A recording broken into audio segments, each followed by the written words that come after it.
getting a lot of energy because I am in the process of doing a lot of things. Hi there, welcome back. If you're new here, welcome. My name is Clara Nartey and I'm a textile artist. Here on this channel, I talk about my art, about life, and about the ideas behind the work. In this week's video, we are chatting about inspiration. Where do I get my inspiration from? And also, I'm working on a project that I'm having some difficulty with that I'm going to be sharing with you. And I got a chance to go visit an art exhibition of one of my artist friends. So come along with me. Often I hear people say that they are not inspired or they're looking for inspiration. But I find that I get inspired doing the work. I don't have to wait for inspiration. When I am doing the work inspires more work. It's a funny thing, but the more work I make, the more ideas I have for future work. So I have not created a sculpture in a while, and I am getting back to creating some sculptures because I have some shows coming up that I want to create some more work for. And I find that because I took a break from creating the sculptures, it has broken that flow of what I want to make next. But when I'm in the process of making, the ideas are endless. As I'm making the work, I have ideas for the next week, and I have ideas for the next week and the next week and the one after it. But when I stop making the work, then it's like the flow of ideas just stops as well. So instead of waiting for inspiration, I say get to work. Just keep working, even if it doesn't turn out to be something that you would call a finished piece of art. It inspires more work. It inspires more ideas. So that's what I'm working on this week. I will be going back to my sculptures and making a few more sculptures, and I'm excited to bring you along.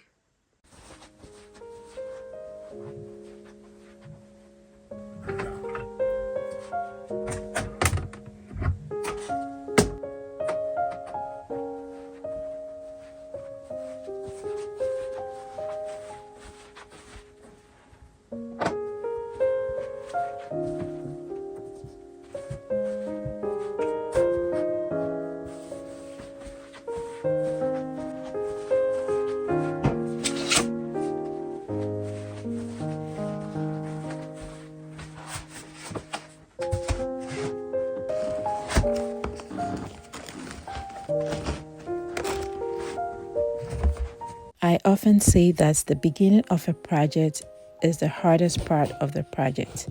At least in my experience, that's how it's been. In the same way, when you stop creating for an extended period of time, it feels like you're starting all over again. And when you're starting all over again, there's a hump ahead of you that you need to get over to be able to get to smooth sailing. That's why waiting for inspiration, waiting to know enough, waiting to have good enough tools doesn't serve you. Because no matter what you know, how inspired you are, the tools you have, you still have to go through that first phase of a project where you are just ramping up enough power to get your engines fired up. So why wait? If you start now, you will get over the hump faster.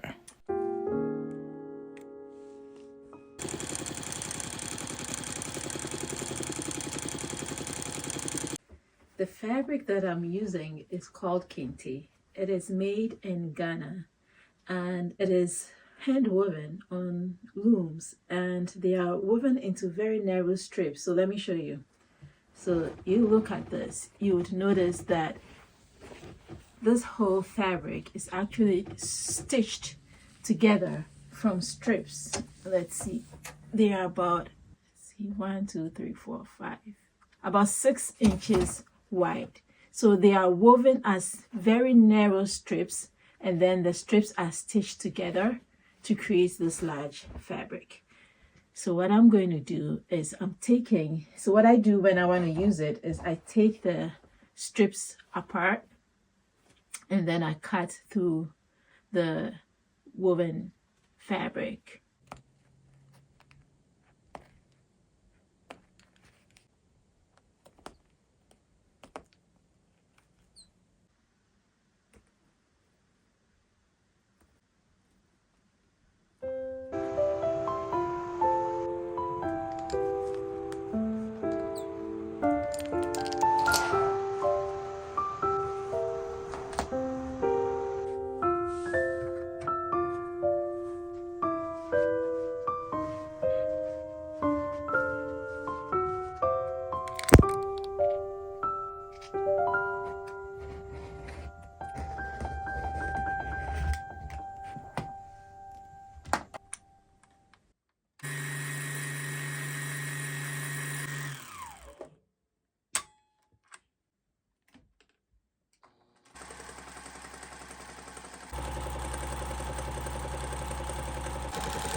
Tired.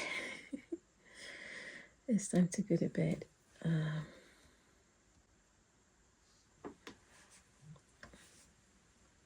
that's the time. Yep, I've been up this late. This is the time I should go to bed.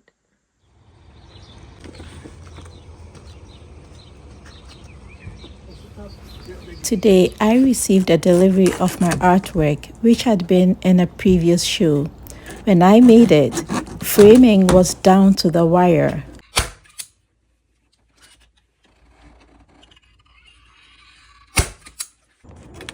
It was so close to the opening day that I had to deliver the work to the gallery right after framing.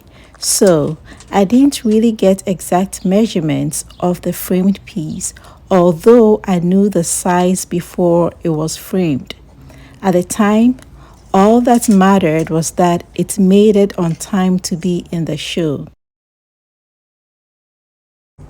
Now that I have it back here, I want to take measurements and photos for my own records.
So today is kind of a interesting day. I started making a ruckus in my studio, which usually shows my state of mind and the projects that I have going on. I have a lot of projects going on at the same time. I'm working on that portrait, and then I'm working on making some sculptures at the same time. And then I have work that I just received that was delivered from a previous show that I had, and I don't have space for the work.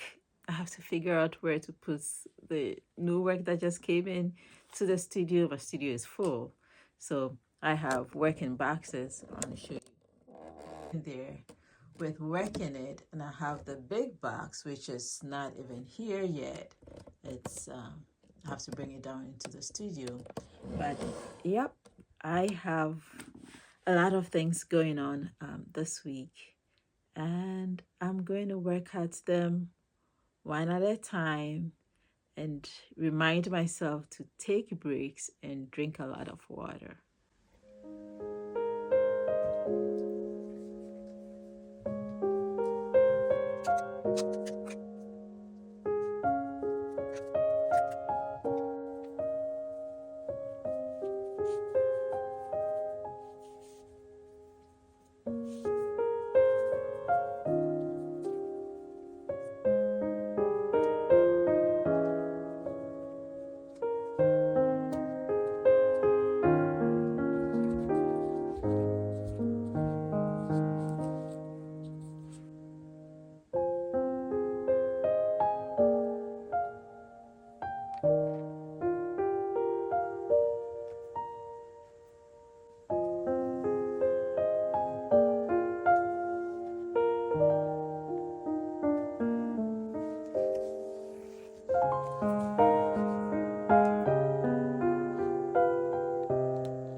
In addition to the process inspired me to create more work, going out to see art also inspires me.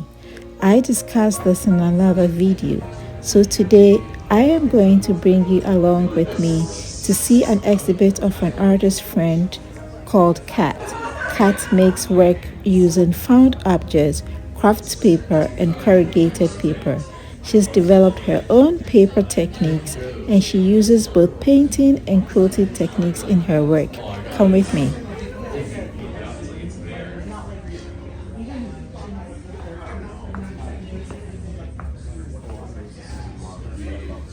It's so interesting to see the work displayed in a gallery. It looks different. I saw this work with Kat in her studio while she was making it. So this is about 2.5 years of work in the room, and there's concepts about movement, migration, and the relationship between subjects and objects. There's this moment where you have African people being dehumanized and being treated as objects, and so this idea of like the history of objects and how that translates to my understanding about the dehumanization of people, but also of the land, like the way that the land and the environment is also sort of stripped of its subjecthood by the way it's treated. And so I found there's this poem by Lucille Clifton, which I thought kind of like speaks to that and is the entryway to the show. During the photo shoot, she's like holding this plastic water bottle the whole time. So I'm like looking at these photos and I'm like thinking about her gardening and she's raising chickens, but there's also this plastic water bottle in all of the images. And it made me think about, as a human, like these ways that we're caught in larger systems of environmental harm that are often hard to escape and sort of embedded in even like outside. There's a bunch of plastic, right? I'm holding plastic right now. It's just like here. And so like, how do we contend with that? And so the painting sort of like points to this bottle, and then the way the room is set up is part of the story of the show too. Behind Mary Elizabeth is this handmade paper casting of a plastic bottle I like found deteriorating in the space next to my studio. So it sort of speaks to that. Give me a hug. It means so much being here. Can't expect so much. It's reminded me a lot of two books I read. Both like I like that. So I was like thinking about these birds and this behavior, which I heard a biologist call the Great Migration, which I thought was so funny because, of course, when I think about the Great Migration from a historical perspective, I'm like thinking about Black folks moving people about their migration experiences, and it engages with a lot of matrilineal ways of thinking about materials. All four of my great grandmothers were quilters. My mom makes like beaded jewelry, so like the whole head. I was like thinking about my mom as I was doing that. So these are decommissioned American Airlines windows from the 80s and 90s, and I moved here from Nebraska in 2022, and some of what I experienced and what I was thinking about was like the way that the Midwest is described as a flyover place, and that conceiving of spaces like not worth thinking about, and specifically people were like, there's Black people in Nebraska? And I was like, yeah, like me and my family, there are Black people in Nebraska. So like thinking about these subjectivities and these experiences of like people of color in predominantly white spaces who maybe don't always have like historical language applied to them. And one of those, one way that I've been thinking about that is through the archive of John Johnson, who was an early African-American photographer in Lincoln, Nebraska, who has this incredible body of photographs that document people's homes, their labor, and it was discovered in like 2009. So people didn't know these images existed.